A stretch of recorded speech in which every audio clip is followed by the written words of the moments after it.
Hey, what's up everyone? Tim here from Everyday Tactical Vids. Behind me you can see some gear that I'm going to recommend you keep in your car during the winter season. Here's a quick visual overview.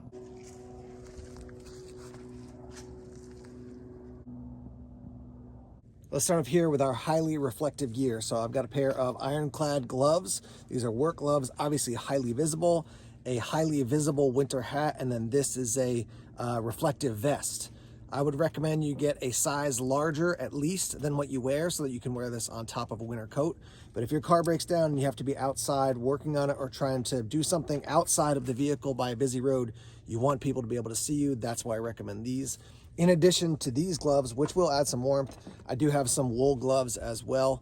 Mittens are great as well. They're not as dexterous, but they're actually going to be warmer just based on the physics of keeping all your fingers together. So I've got some work gloves and then some wool gloves as well. Right here is my first aid kit. This is from My Medic. I've got a rescue knife and I've also got a CPR pocket resuscitator. This is the mask that you can use for CPR. This is a more intense version of a basic first aid kit. It's got a lot of gear. I also have a kit separately on the back of my headrest, which is just for major bleeding. So they've got chest seals there. I've got tourniquets, things like that. But just having a good, solid, basic first aid kit is huge year round, but especially in the winter. I've got a rolled up sweatshirt right here. So that's another level of warmth. Under here, I've got a pair of sweatpants. These are oversized so that I could wear them, and then also somebody else, if I was with somebody else but I was warm and they needed to throw on some pants, you want to have a bigger size instead of a smaller size. So that's why I have that. And then underneath here, I've got a large blanket. Now this is just to wrap up in the vehicle. If your vehicle's off the road, you're waiting for people to show up, whatever it might be, this is going to help keep you warm. You can do a wool one, you can do a fleece one. This is just a heavy blanket my mother-in-law gave to us years ago. So that's a great type of blanket to keep in a car. Moving down a little bit here, we've got some wool gloves. I already spoke about those. This is a huge container of water. Now somebody might say, well, that's going to freeze. That's true. To deal with that, I try not to fill it up completely full to the top so that it doesn't expand and possibly break the container. But in most cases, if I'm driving in my car and it's warm in the car, this is going to stay liquid and then it's going to take quite a while for it to freeze. So better to at least have something than to have nothing. So I've got a big container of water. You can see I've got some big beefy jumper cables. You can also get one of those jump starting kits that is basically a battery you charge up. My recommendation to you is invest $75 to over $100 in those, because the lower end ones don't keep a charge as well and they don't have enough power if your car is really dead, particularly from the cold. So jumper cables are what I have in my car. I've got a charging cord for my phone in case I'm out there and I got to make a call, but I got to charge up my phone first. Got a pair of wool socks. Got to keep those. And then I've got this, which is my rain protection, right? So you can see I've got extra sweatshirt, extra pants, extra socks, extra gloves. I do have some extra additional clothing that I just keep in the car. So, I just want to be able to swap out all my clothing in case I get soaking wet. But at the very least, I've got a sweatshirt, I've got pants, I've got socks, and then some extra layers with the blanket and this to put on top. Moving down here, I've got a tool kit. So if something breaks on the car, I want to be able to fix it. So I've got vice grips in here. I've got screwdrivers. I've got some nails. I've got some screws, some zip ties. I've got electrical tape. I've got duct tape, just a wide variety of tools. This is not going to save the day if there's a major crisis with my car, something totally blows out. But this gives me the ability to repair things. And again, I'm always thinking about for myself, but also for other people. If somebody else has an issue with the car, I can step in and help them out. This is from Rhino USA, and this is a large tow rope, as you can see. So something to help you get someone else out, or to help someone else help you get out, basically. So this is a high quality one. You can get tow straps, you can get all kinds of different options. Make sure you've got a way to attach it to your car and you know how to use it safely. Don't just throw it onto any part of your car. Make sure you're attaching it to the right location. Here I have a towel, and I keep this in the car just because if I'm out and I'm doing something, let's say in the woods, and my feet get all wet and I want to dry off my feet, boom, I got that. Maybe it rains and I don't expect it, boom, I can dry off. This could be another layer if it's really cold, but this right here is a simple thing to keep in a car that you can use in a variety of ways. I'm surprised how often I've used an extra towel. Right here, I've got a Princeton Tech fuel headlamp. I do have another flashlight as well. Great to have a headlamp because obviously you can use that hands-free. Make sure you've got extra batteries for that as well. This is the E9R from PowerTech. Great flashlight, lots of different signaling options and power. And this can charge with the USB-C, which I always have in my EDC bag. So ways to charge this up, ways to charge up my phone, a couple different light options. Yeah, great to have that. Now, if you're like, hey, I want something more powerful, this is another one I keep in the back of my car. This is the PowerTech Watchdog ODXLT. You can see this is a huge light, great for throwing light out into the night. I keep this again for myself and for other people, but at least have a basic flashlight. And my recommendation is don't buy something cheap, don't buy garbage. I think Costa actually makes a pretty decent light, so you can pick those up at Walmart, Lowe's, place like that. But don't get something that's garbage, and then when you really need it, have it not be working for you. So that's another light I keep in the car. Down here and then you see I have some food. Now, a lot of these items I have year round in the car, most of them actually. But this, especially in the winter, if you get stuck on the side of the road, nice to have something to eat to kind of take your mind off the fact that you're stuck on the side of the road, maybe waiting for somebody, whatever it might be. This is a portable, basically a portable inflator. So I use this to inflate like bike tires and basketballs for the kids and stuff, but keep something like this in your car in case your tire goes way down. You can inflate it. If it's totally blown out, you can use a fix-a-flat. I tend away from that because it can actually ruin the tire, but it is a good emergency item to keep in your car. This is a great item. This has a magnet on the back. It also has a little hook. And then as you use it, it's got a bunch of different settings. So it's got a light setting. It's got a flashing setting. So if you're off on the side of the road and you put this on the top or the side of your car, it's definitely going to get attention and let people know that you're in a tough situation, and also to stay away as far as if they're driving by.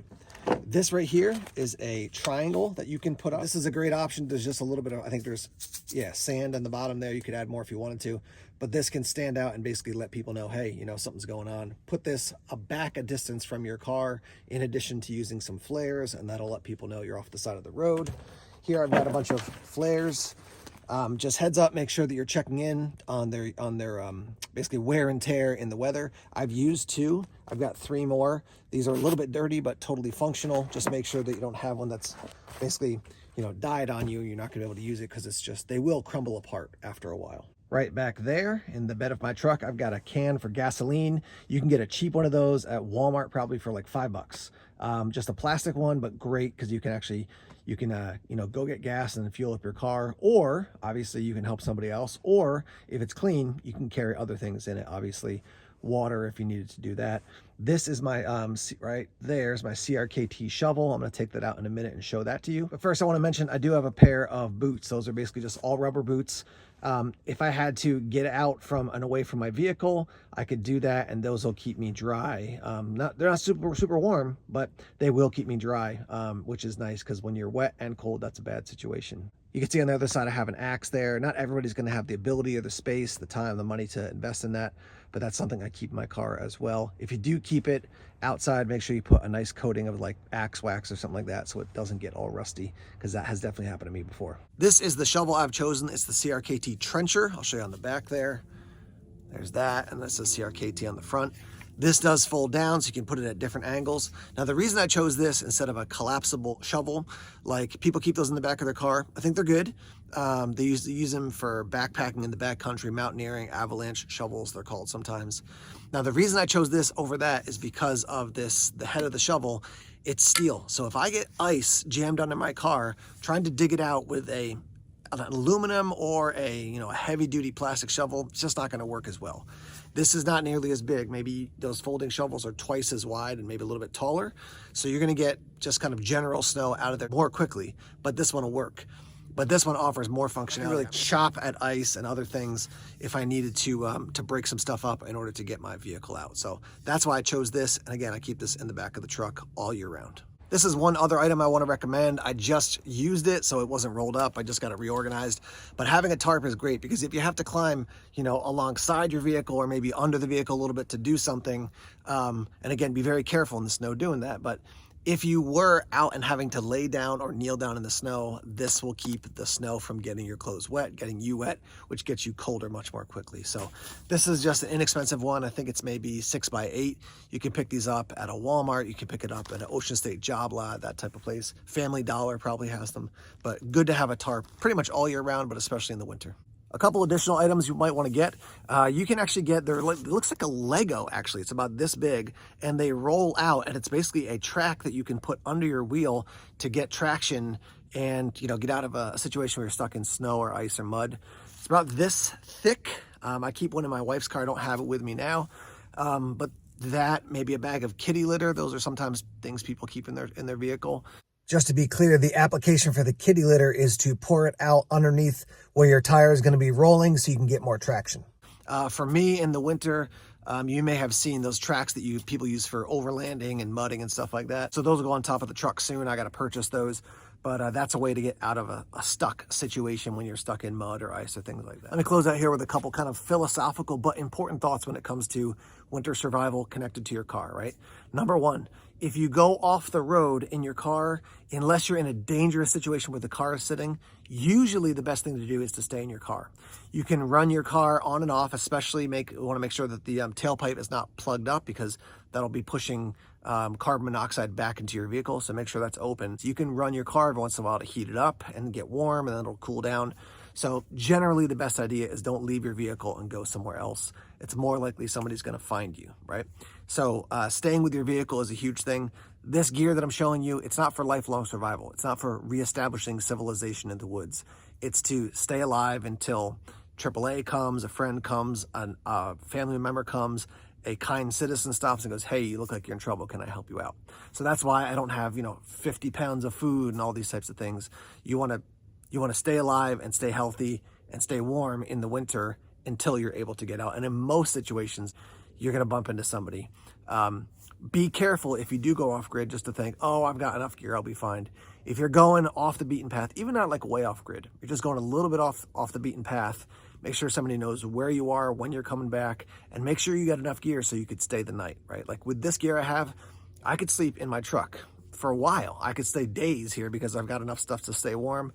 I've also got, survival kits and stuff, little ones in my truck so that I can make a fire if I need to. But in general, you want to stay with your vehicle. Two final items I'd highly recommend is keep your phone with you. Always have your phone with you when you're going out to drive, especially in the winter, because if you go off the road, you want to make sure that you can contact somebody. The last thing is a AAA membership. To get a AAA membership for where I am in New Hampshire, it's, for me and my wife, it's probably $100 for the whole year. But get your keys locked in the car, blow out a tire, get stuck off the road, just need a tow. It's great to have AAA. And when you think about it, like $50 for the year, 12 months in a year, you're talking like a little over $4 a month to have AAA. That's a good investment. Like, just don't buy a cup of coffee or 2 cups of coffee one week and buy that membership instead. That's a great thing to have, especially in the winter. So what do you keep in your car in the winter?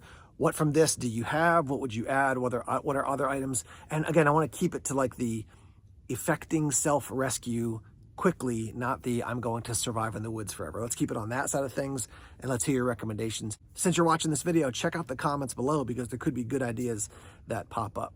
All right, guys, thanks as always for checking out the videos here on YouTube. Please subscribe to Everyday Tactical Vids if you haven't done so already. Like us on Facebook, follow us on Twitter, check us out on Instagram, Tumblr, and Vero as well. More videos coming soon. Take care.